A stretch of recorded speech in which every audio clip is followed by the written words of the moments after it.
Kita mo sa expose kagahapon sa mga Marines. Ingon sila nga, namay duha diha. Sunod naman, namay upak ng diha nga dili Marines, pero wala nila gi-refute unsa ang mensahe sa mga nag-expose kagahapon.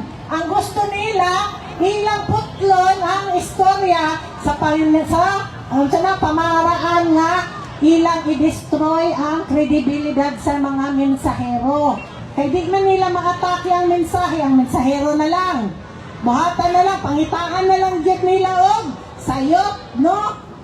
Pero dili nila ma-refute ang istorya. Kabalo ba mo nga katong sakyanan nga gigamit nga na-added to sa chopper, ang chopper nga katong 8111 ang dulo sa iyang maupod to'y sakyanan nga gigamit ni Lacson sa dihang nangampanya siya. Ay! Nakita ninyo ito, nag-chopper sila, then sakay-sakay at yung chopper. Unya, sa may kahitamos Blue Ribbon Committee, ngayon na itong gisakyan.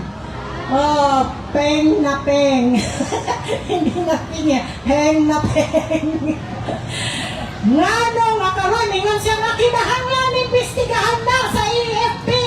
Kay kinahanglan, mabuhat na to unsa ang insakto. Pero ang insakto, na to siya, nauwaw to siya, kay wala sa iya nagtestimony ang mga Marines. Kay wala na'y gahimuon ang Blue Ribbon gawa sa pagdepensa sa Malacanang.